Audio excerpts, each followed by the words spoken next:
우리는 금융 의사결정에 필요한 정보를 어디에서 얻을 수 있을까요? 여윳돈이 있을 때 어떤 저축 상품을 선택해 저축할지, 돈을 빌릴 땐 어떤 조건을 고려할지 등의 금융 문제를 해결하는 것이 금융 의사결정인데요. 이 금융 의사결정을 잘하기 위해선 개인이나 가게의 금융 생활에 도움이 되는 정보가 필요합니다. 금융 정보는 텔레비전이나 신문에 게재된 뉴스 중 금리나 정부의 주택 정책도 해당되고, 대출이나 카드 광고, 은행, 증권, 보험회사 직원의 설명이나 인터넷 검색, 친구나 이웃의 금융생활 경험을 통해서도 금융정보를 다양하게 얻을 수 있습니다. 그렇다면 자신의 점포를 운영하기 위해 개인 사업을 준비 중인 창업자에게 필요한 금융정보는 무엇일까요? 먼저 서민 창업에서 꼼꼼히 살펴봐야 하는 금융정보에 대해 알아봅니다. 취업 대신에 창업을 고려하는 사람들이 부쩍 늘었고, 불황형 창업이 크게 늘고 있습니다. 극심한 경기 침체에도 불구하고 창업 전선에 뛰어드는 이들은 계속 늘어나 현재 약 600만 명. 취업난과 퇴직 등의 이유로 창업을 선택하는 생계형 창업자가 늘고 있는데요. 창업을 성공적으로 준비하려면 업종 아이템 선정부터 자금 마련 방법까지 꼼꼼하게 여러 가지 정보를 잘 따져보고 선택해야 합니다.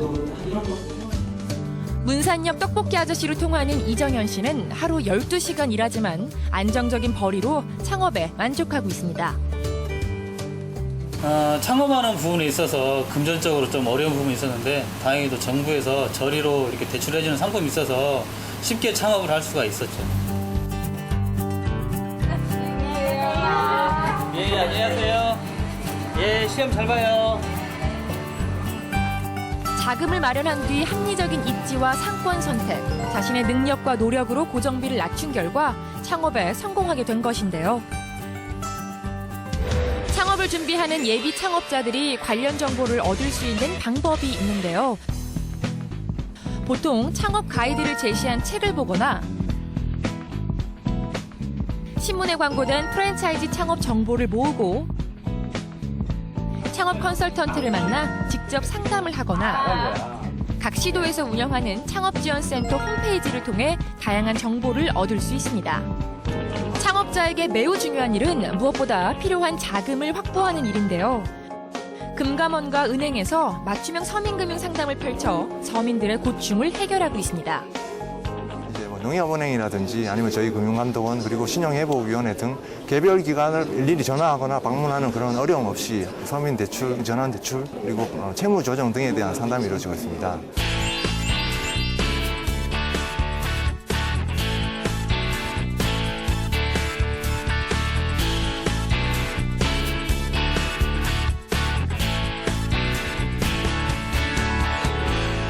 경기도 용인에서 창업을 준비하고 있는 박선아 씨는 임차 보증금이 부족해 고민하다 행사장을 찾았습니다.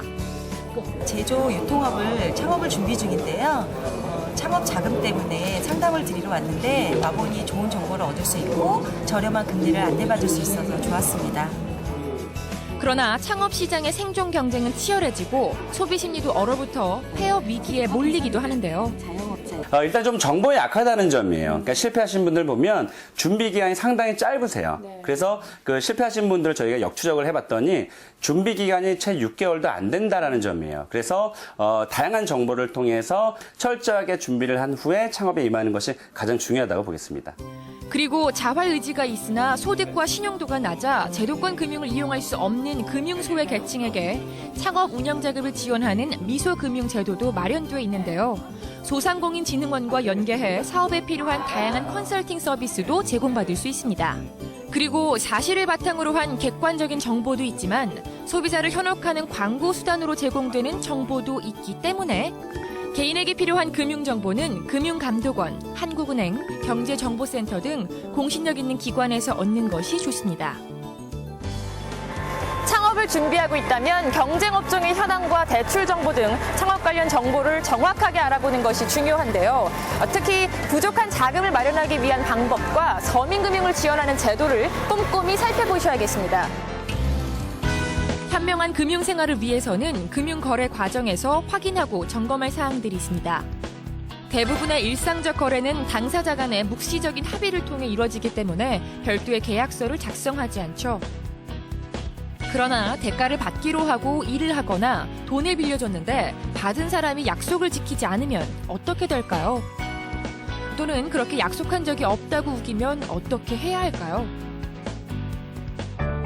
이러한 일을 예방하기 위해서 거래 조건을 상세하게 기록한 계약서를 교환함으로써 당사자 간의 권리와 의무를 명확하게 해야 합니다.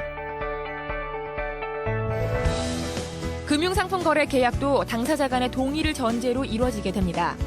그러나 상품에 따라선 공급자가 거래 조건을 정하고 소비자의 동의만 요구하는 경우도 있는데요. 신용카드를 발급받거나 인터넷 사이트에 가입할 때 공급자가 만들어 놓은 약관에 동의하게 됩니다.